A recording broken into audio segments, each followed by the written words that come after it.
Astăzi vorbim despre un psihopat și nu orice psihopat, un psihopat care este considerat un geniu, care a lăsat-o fără suflare pe surioara lui mai mică, a profitat de corpul ei și toate astea doar ca să se răzbune pe mama lui.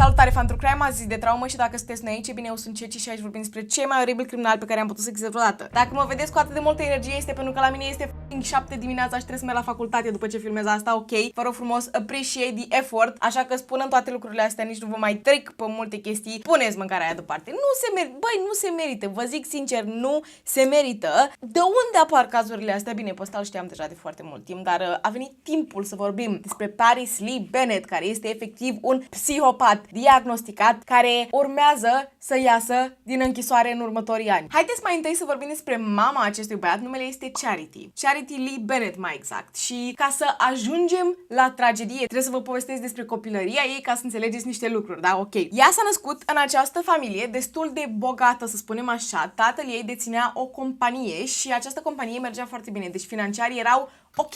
Doar că la vârsta de 6 ani, tatăl ei a fost lăsat fără suflare de un alt bărbat, a fost omorât și o să vă povestesc mai la sfârșit despre cum a fost omorât tatăl ei, dar practic după ce tatăl ei a fost omorât, mama ei s-a recăsătorit de mai bine de 7 ori. 7 sau 8 ori. Am pierdut numărul, dar practic s-a recăsătorit de atâtea ori și a neglijat-o atât de mult pe Charity, încât relația lor era extrem de toxică, se certau foarte tare până în adolescență. Și zic până în adolescență pentru că la vârsta de 17 ani, Charity a început să consume diferite substanțe ilegale. Și asta este perioada în care mama ei o dă afară din casă. Pentru următorii ani de zile, Charity se chinuie foarte tare pentru că are această dependență de substanțe ilegale și ajunge la concluzia că vrea să scape de această dependență, da? Vrea să fie curată, să ducă o viață bună pe viitor. Și își dă așa un fel de ultimatum și zice că dacă în următoarele 3 luni de zile nu reușește să scape de această dependență, îmi voi lua viața singură. Și în următoarele 3 luni de zile rămâne gravidă și ăsta este lucru care a salvat-o, să spunem așa, adică acest copil a salvat-o. Când a văzut că a rămas gravidă și a dedicat tot timpul ei ca să scape de această dependență, dar nu a mai folosit substanțe ilegale. Și după ce l-a născut pe Paris Lee Bennett, pe 10 august 1993, Charity și-a devotat toată viața ei, toată iubirea a dat-o acestui băiat și a avut grijă de el extrem de mult. Se iubeau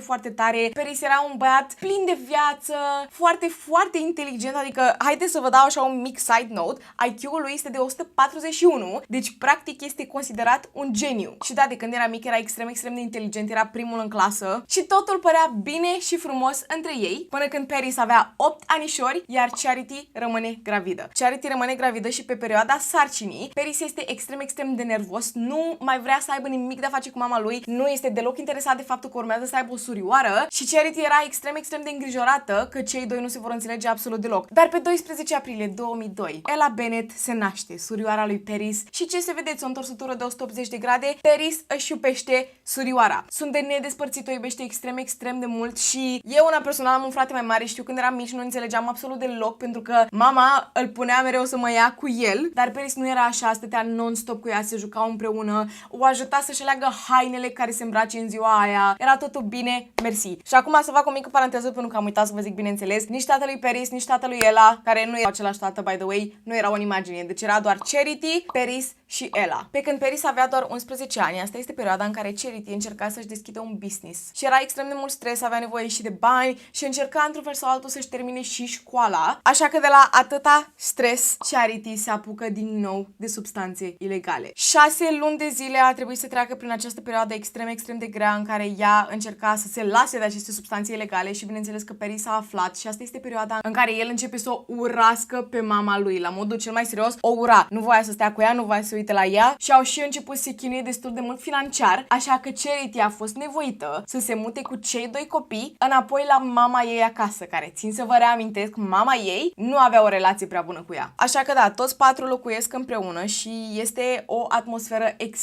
extrem de toxică în casă. Acum, țin să vă reamintesc, da, Paris are 11 ani, locuiește împreună cu bunica, mama lui și sora lui, că nu mai suportă pe absolut nimeni în perioada asta, este extrem de răutăcios și haideți să vă dau un exemplu de haos care se întâmpla în acea casă. La un moment dat, Paris se juca cu Ella și a stricat o jucărie, așa că ce face bunica lui? Îl pedepsește. Ăsta este momentul în care Paris se duce în bucătărie, ia un și începe să îl învârtă în stânga și în dreapta și să amenințe pe toată lumea din casă. După care fuge afară pe ușă, în plină stradă, are această unealtă în mână, o dă în stânga și în dreapta și amenință pe toată lumea de pe stradă, le amenință pe bunica și pe mama lui, până la urmă reușește să-l pună la pământ, să ia acea unealtă din mână, da, și să îl potolească, dar efectiv era un haos total. Și vorbim despre un băiat de 11 ani. Iar după această scenă ca din filme, Charity se decide să îl pună pe Paris într-un spital psihiatric, ca să vadă dacă are vreo problemă, să vadă dacă ceva este în neregulă cu sănătatea lui mentală. Paris a stat în acest spital psihiatric timp de o săptămână, după care Charity l-a externat. Acum, haideți să vorbim despre o chestie, pentru că lucrul ăsta n-am putut să-l confirm, dar aparent, când Charity l-a scos pe Paris de acolo, medicii au spus că este perfect sănătos. Însă mai târziu s-a descoperit că de fapt a fost o fișă medicală, aparent ascunsă de Charity, așa spune ea. Eu zic că minte, ascunsă de Charity, în care scria că în această săptămână Paris a arătat că este extrem de violent, că este obsedat de a lăsa alți oameni fără suflare, să spunem așa, și pe lângă treaba asta are niște gânduri în care ar vrea să-și ia viața singur. Charity a spus că ea nu a văzut aceste fișe medicale, nu au fost ascunse de ea și că atunci când a fost externat era perfect sănătos. Însă mama lui Charity spune exact contrariul. După externarea din spital, Paris a început să se comporte din ce în ce mai ciudat, a început să fie foarte, foarte violent, să se comporte destul de ciudat cu sora lui mai mică și pe lângă treaba asta începea să se dea cu capul de pereți până își spărgea capul. Adică dacă astea nu sunt niște acțiuni care ar trebui să-ți lase niște semne de întrebare, nu știu care sunt. Trec 2 ani, Paris are 13 ani, este 2007 și cei trei se mută în Texas singuri, dar nu mai vor să locuiască cu bunica lor pentru că este extrem, extrem de toxică, extrem de manipulatoare și vom vorbi la sfârșit despre ea puțin pentru că mi se pare că este o femeie, nu știu, eu cred că de la ea a început totul, ok?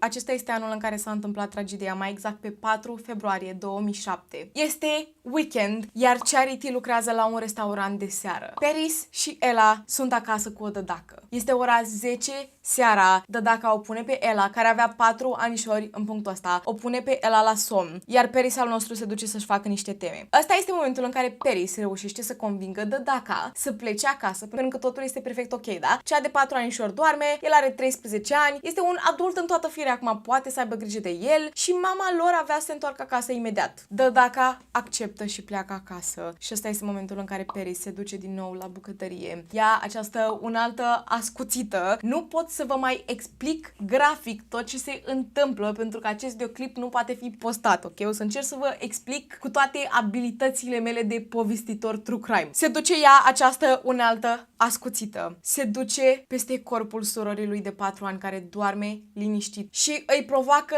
17 răni în total. Eu știu că v-am obișnuit cu niște lucruri teribile pe acest canal. Știu că v-am obișnuit cu efectiv putrefacții, cu fripturi din oameni, cu toate lucrurile cele mai teribile, dar 17 lovituri, 17 răni de la această unealtă ascuțită, ați înțeles ideea? E destul cât să-l lase pe cineva desfigurat. Și să vă mai și aduc aminte că vorbim despre un băiat de 13 ani. După ce s-a asigurat că a lăsat-o pe surioara lui fără suflare, în loc să sune la urgențe, a sunat un prieten cu care a vorbit 6 minute la telefon, să se laude cu ceea ce a făcut, să-i spună că și-a rănit surioara mai mică, ca după să sune la urgențe și efectiv să se prefacă că plânge. Și acest apel telefonic m-a lăsat așa, nu știu, cu niște fiori, pentru că practic s-a descoperit după că omul meu se prefăcea că plânge, da? Nici măcar nu plângea și operatorul încerca să îl facă pe Paris să îi ofere CPR surorii mai mici. Nu știu cum zice la CPR în română, am căutat, vă rog, a trebuit să caut cum zice la CPR în română. Resuscitare cardiopulmonară, adică să-i ofere prim ajutor. Și operatorul era ceva genul: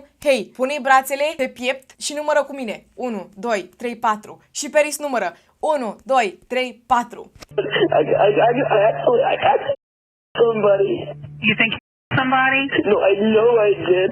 I woke up and I was hallucinating and I thought my sister was a demon and I want you to start CPR, okay? No, I know for a fact that she's because do you want to go ahead and try?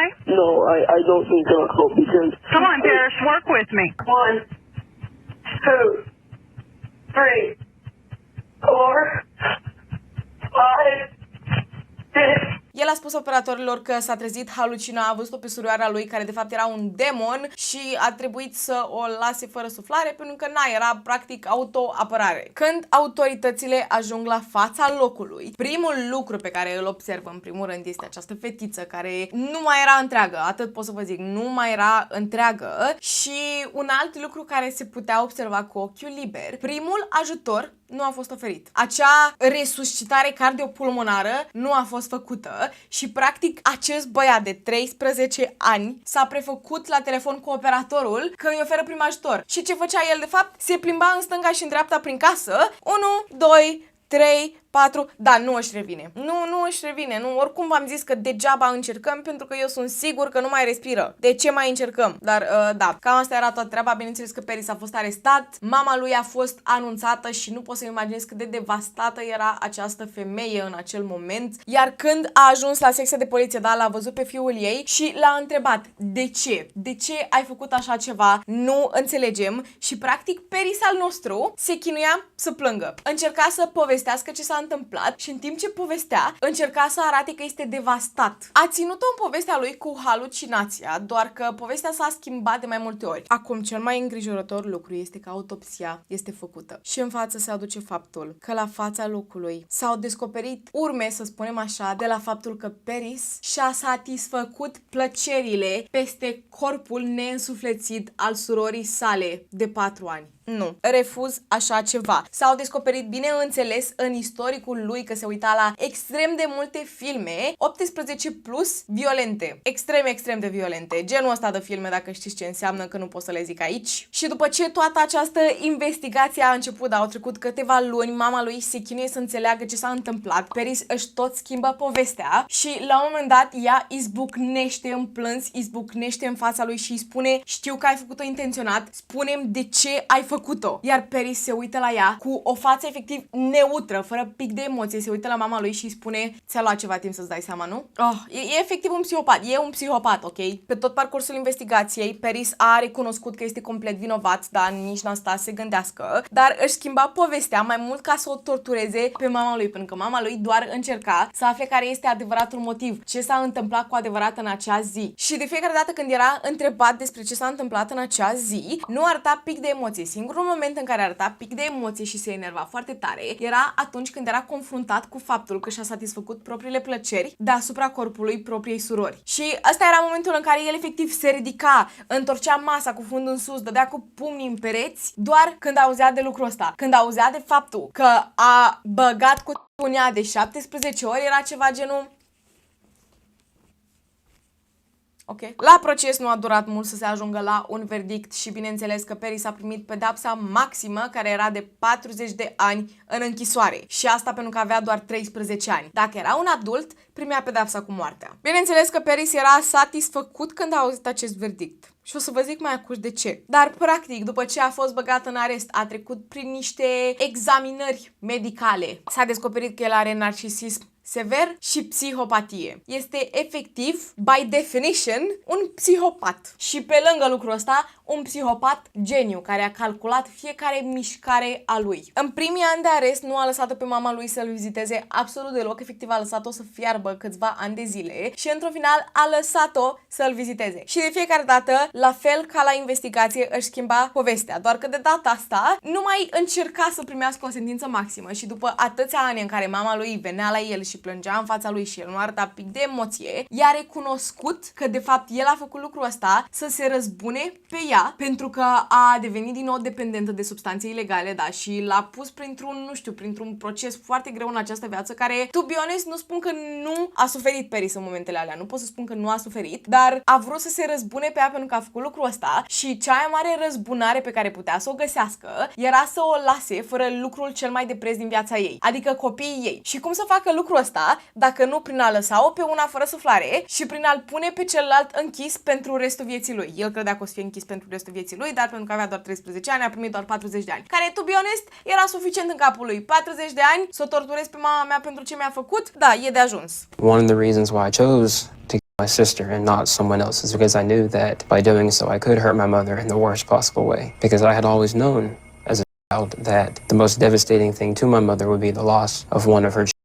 I found a way to take away both her rău, cât de malefic să fii, la vârsta de 13 ani încât să faci lucrul ăsta, să fie ceva genul, da, eu mă răzbun pe mama mea și primul lucru pe care îl fac e să o las pe sora mea fără suflare și așa plec și eu pentru următorii 40 de ani de viață. O fac să sufere. A continuat să o tortureze și să-i dea efectiv bucățele din ce s-a întâmplat în ziua aia, da? Bucățele de evenimente care s-au petrecut în ziua respectivă. Și inițial a refuzat să recunoască că era vreun motiv în spatele acestei tragedii. El a spus că singurul motiv pentru care acele filme 18 plus erau în istoric erau doar ca să se asigure că le găsesc investigatorii. Era ceva de genul, da, eu nu m-am uitat la niciun film de genul, doar le-am căutat să mă asigur că sunt în istoric ca să le găsiți voi. Ca să credeți voi că era ceva motiv în spatele ăla, doar ca să te fac pe tine, mama mea, să suferi din ce în ce mai tare. Pentru că, na, automat, dacă este un motiv sexual în spatele acestei crime, e clar că avea să o facă să sufere mai tare. Pentru următorii ani de zile, Charity a încercat să găsească răspunsuri. Paris a continuat să o tortureze. La un dat a și devenit violent și a luat-o pe mama lui și a dat-o cu capul de pereți și a încercat să o strângă de gât, dar mama lui a continuat să îl viziteze și a continuat să-i pună întrebări și voia să afle răspunsuri. Iar în 2019, după 12 ani în care Paris a fost ținut în închisoare, bine, până la vârsta de 19 ani a fost ținut într-o, cum zici, la juvenile. A fost ținut la o școală de corecție de maximă securitate și după a fost transferat la o închisoare, da? Dar la vârsta de 25 de ani, în 2019, Paris a fost de acord să ofere un interviu lui Piers Morgan. Dacă nu știți cine este Piers Morgan, este un mare dobitoc, să spunem așa, dar practic dă interviuri cu diferiți criminali și în acest interviu m-am uitat la cât de multe secvențe am putut, o să vi le las în descriere dacă vreți să vă uitați și voi, dar acest băiat nu are pic de emoție și mă sperie. Mă sperie enorm, enorm de mult. Ce este clar e că iubește să fie în centrul atenției, este clar că este un narcisist teribil și se vedea clar că minte, pentru că la un moment dat a spus că el s-a simțit lăsat jos de mama lui, a spus că de când s-a născut s-a simțit foarte, foarte singur și foarte neglijat, dar mama lui din momentul în care Paris s-a născut i-a oferit toată atenția din lume, îl iubea enorm, enorm de mult, s-a asigurat să nu îi lipsească absolut nimic. La 6 ani după ce a fost arestat, Charity a rămas gravidă din nou și a născut un băiețel pe care l-a numit Phoenix și o chestie, eu nu pot să înțeleg pe femeia asta, ok? Nu pot să mă pun în poziția ei, dar practic l-a lăsat pe Paris să îi scrie scrisori lui Phoenix. I-a lăsat să aibă o legătură. Și faza este că pe tot parcursul anilor cât Paris a torturat-o pe mama lui, a spus public de nenumărate ori că el, când va ieși din închisoare, primul lucru pe care îl va face este să o lase pe mama lui fără suflare. Și practic mama lui l-a lăsat pe Paris să îi scrie scrisori lui Phoenix și îl va lăsa pe Phoenix să le deschidă în momentul în care este îndeajuns de mare încât să le înțeleagă. Și lumea, într-un fel sau altul, ar fi înțeles și n-ar fi înțeles, doar că sunt foarte multe speculații cum că Paris ar fi vrut să aibă o legătură cu Phoenix ca în momentul în care iese din închisoare să îl ia de partea lui și asta să fie ultima răzbunare asupra mamei sale. Să o lase și fără cel de-al treilea copil. Și lumea îi spunea lui Charity: măi femeie, în loc să pierzi banii, da, ca să te duci și să-l vezi pe băiatul ăsta care este clar că nu te iubește, nu poate să simtă pic de iubire, e clar că vrea să se răzbune în continuare pe tine, ia și strânge acești bani ca să te muți într-un alt stat, să te muți într-o altă țară, să-ți schimbi identitatea, ca să te asiguri că nu vei rămâne fără suflare, exact cum a rămas și fiica ta. Charity, bineînțeles că nu a ascultat de nimeni, dar în 2021 a postat pe Facebook că mama ei s-a îmbolnăvit de cancer, s-a mutat cu Phoenix înapoi la ea acasă ca să aibă grijă de ea și că a rupt orice legătură cu Paris. Și vreți să știți de ce a rupt orice legătură cu Paris? Pentru că aparent băiatul ei s-a întâlnit cu o femeie, care această femeie este în libertate, și cu această femeie plănuia o ucidere în masă. Da, m-ați auzit bine. Și a spus în această postare: în sfârșit am acceptat că este în regulă să-l iubesc ca pe fiul meu, dar să-l urăsc ca bărbatul care a devenit. Și m-a atins la suflet, m-a atins, serios, m-am uitat la această postare pe care a făcut-o pe Facebook. Din câte am înțeles, a scris și o carte, n-am stat să caut cum se numește cartea, îmi pare rău, vă pun aici. A tăiat orice legătură cu Paris și faza este că în 2027 va avea dreptul la apel. Și o chestie despre acest interviu, răspunsurile pe care le avea erau extrem, extrem de calculate și oamenii mei au spus că aceste răspunsuri au fost extrem de calculate pentru că știa că dreptul la apel avea să vină în 2027 și toate lucrurile astea să fie puse la dosar ca să poată să fie eliberat mai repede. O altă chestie, el era pe un website, nu știu, America, it's a whole other world, dar practic un website în care tu poți să le scrii deținuților și deținuții își dau o descriere, o proprie descriere și în această descriere Paris a spus că el este un bărbat unic, nu putem să-l contrazicem și că nu te plictisi niciodată dacă ai vorbit cu el. Și aparent, din câte am văzut, la un moment dat s-a și pus împreună cu o femeie, s-ar și fi căsătorit și această femeie a și rămas gravidă cu el. Nu pot să confirm, sunt doar niște lucruri pe care le-am citit, eu doar vi le zic aici. Dacă Paris nu este în 2027, care este în 2 ani de zile, că ajungem în 2025 imediat, în 2 ani de zile, atunci va ieși în 2047. Și să sperăm că încă o să fiu în viață atunci și o să vă mai fac un update cu ce se întâmplă. Bineînțeles că este și un documentar pe Netflix, dacă nu mă înșel, se numește The Family I Had. Da, cred că așa se numește. Și haideți să vă spun, țineți minte că la început v-am zis că tatălui Charity a fost ucis când ea avea 6 ani. Vreți să știți cine l-a ucis pe tatăl ei? Mama ei. Mama ei a plătit pe cineva să se ducă și să îl omoare pe soțul ei ca să ia toată averea. Pentru că, practic, ei au divorțat, după care s-au recăsătorit și la 3 zile după ce s-au recăsătorit, tatăl ei a fost ucis și mama ei a rămas cu averea. Țineți minte că tatăl ei era bogat? Da, da. Da, da. Mama ei a fost, nu știu, a fost achitată de această crimă pentru că până la urmă ea doar a plătit pe cineva să facă lucrul ăsta, nu a fost ea cea care direct l-a ucis pe soțul ei, dar la un dat a zis un lucru în acest documentar din The Family I Had, în care a zis că toată lumea poate să manipuleze, a spus că până și Ella putea să manipuleze, da, Ella care avea doar 4 anișori și că a manipulat juriul sau ceva de genul, vă las aici ce a zis. She was a good manipulator. But we all are. Paris is, Ella was. I would be lying to you if I said that I wasn't. My other daughter, Caitlin, I don't think she's quite as good.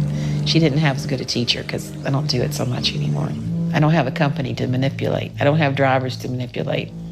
I don't have a jury to manipulate. So...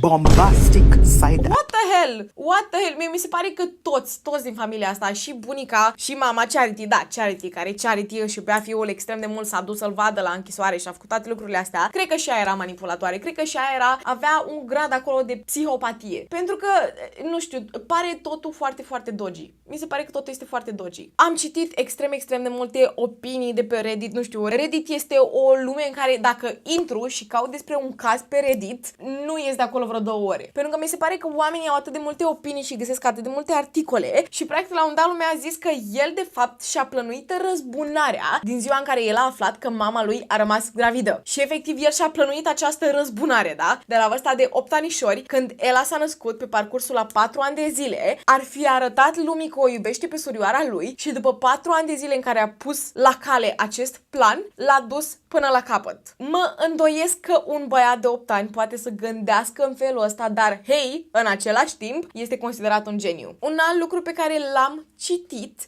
este că aparent el nu ar fi vrut să se răzbune pe mama lui, pur și simplu a făcut această crimă, nu a fost neapărat justificată și ca să o justifice și ca să, nu știu, să pară interesant în ochii oamenilor, pentru că era un narcisist atât de teribil, a vrut să zică că el de fapt a vrut să se răzbune pe mama lui, doar ca să pare el mai interesant. Și e o teorie pe care eu chiar aș crede-o. Dar da, Doamne, nu mai vreau să vorbesc despre acest caz. Mi se pare un caz, la fel ca toate celelalte cazuri pe care le fac, un caz extrem de teribil. Sunt tare curioasă dacă știați deja de el și dacă știați deja de el și a stat aici doar pentru fața mea, apreciez din suflet. Sunt tare curioasă dacă ați văzut documentare, eu am văzut mai multe secvențe, nu am avut timp să mă uit la documentar, dar am făcut un research despre acest caz acum foarte mult timp. Vreau să știu ce părere aveți de el, vă rog frumos să lăsați în secțiunea de comentarii și dacă toți sunteți pe acolo, nu uitați să lăsați un like și un share, mă ajută enorm de mult. Dacă vreți să mă ajutați și într-un alt fel, puteți să vă alăturați membrilor acestui canal, acolo postez videoclipurile în avans și aveți diferite story time-uri din viața mea personală. Nu uitați că mă găsiți pe Instagram, TikTok, Twitch și mai avem un alt cont de YouTube care se numește Mia și Ceci, acolo postăm tot felul de chestii interesante. Mai am ceva de zis, nu mai am absolut nimic de zis. Eu am fost Ceci, iar până trauma viitoare, stay safe.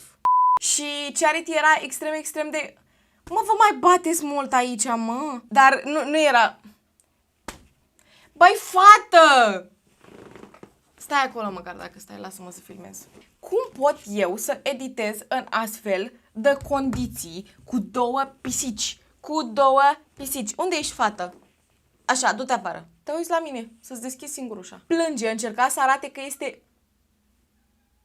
Miții! Haide, Miții, aici! Nu, mama, nu, pe laptop, nu, du-te înapoi și ieși pe partea cealaltă. Hai, uite, pe aici ești. Ieși, aici. Luța, vrei să-ți deschid ușa, este? Vrei să-ți deschid ușa? De ce ai intrat pe ușă dacă acum vrei să ieși pe ea? Am închis-o mai tare. Hai, fata, hai. Ieși, dar nu te mai întorci.